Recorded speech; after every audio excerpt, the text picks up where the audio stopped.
Hello and welcome to the first of my new video series focusing on playing Savage Worlds Adventurers Edition using Fantasy Grounds.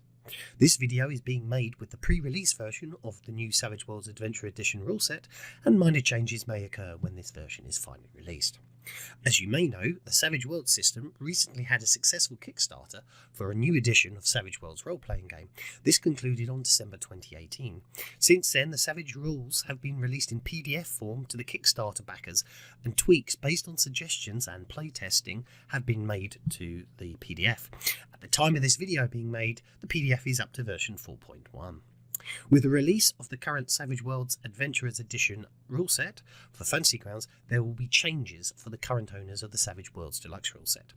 The SWADE rule set will become the new default, so when you see Savage Worlds as a rule set, that will mean SWADE. The Savage Worlds Deluxe system will be changed to SWD.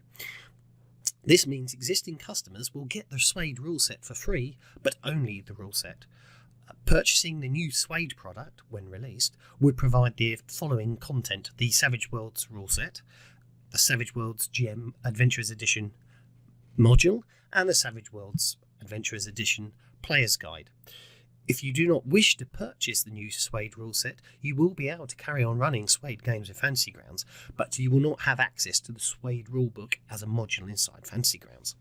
There is of course nothing stopping you from creating your own copy of the new SWADE rulebook in Fantasy Grounds and using that. The only possible issues that I can see at this time, other than the amount of time and effort it would take to create your own module, is any official DLC for the Savage Worlds Adventurers Edition in Fantasy Grounds will be linking using the official SWADE module.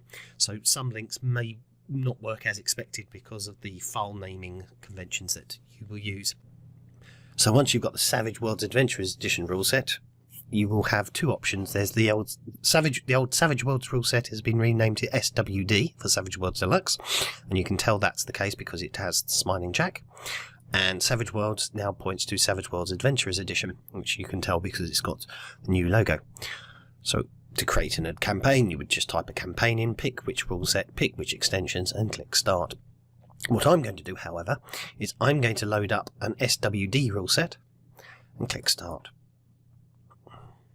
So as you can see here, this is a classic SWD rule set. We'll create an NPC. There's the character sheet. And nothing really has changed, which is fine. But actually we want to convert this, so you can literally just type /SWADE and it says, do you want to update this rule set to use the Savage Worlds Adventurers Edition rules? I'll say yes. And the conversion will take place. Obviously make sure you have a backup of your campaign before you do this.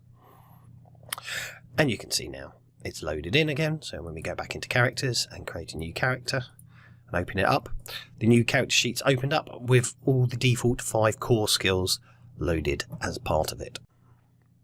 For making this video, I've been given a copy of the sort of pre-release version of the SWADE Player's Guide. Again, this is in no way the final version, but as you can see here, if we go into here, the entire player section is sitting in reference manual format. So what we're going to do is we're going to use the races ability. So we're going to click on races. We're going to make this an Android. So we'll go to the main tab. We shall drag and drop Android onto race, and you can see it's automatically added in the Android abilities, which you can see are all listed under the race here. And then you can carry on creating the character as normal. So if we'll go to hindrances, we shall give him, I don't know, maybe it's an arrogant android, so we'll just drag and drop it there. I don't know if you noticed that, but I didn't actually have to make sure I put it in the right place.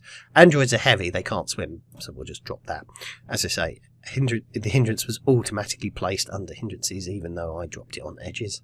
And we'll give him one more, maybe he's loyal. There we go. So that's the hindrances. From an edges perspective, we shall find edges.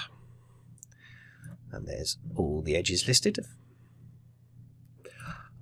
Again, I'm not making any, not respecting in any way, shape or form the rules or what actually works here. This is more just to, as such, provide a quick example of how quick and easy it is to create a character. So we go to the traits tab, and you can see the skills are there. So nothing's changed. You can use holding down control on the mouse wheel. You can still drag the stats. You can drag and drop dice onto stats to set them. You can do this. D20 won't work. You can still do the same with the skills again. You literally control and mouse wheel up and down. If you want to add extra skills, you just drag and drop the skills onto the character sheet. Now, be careful. You can end up with 2 skills. So if you drag notice on twice, it will add it a second time. This is useful because sometimes, of course,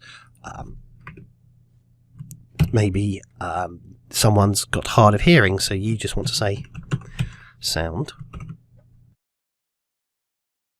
What we should do is we'll right mouse button on it, we'll select modifiers, and we'll put in a -2 for hard of hearing. So then when you want them to make a sound-based notice check, you would use that one. And if you want to make them make a normal notice check, you would use that one.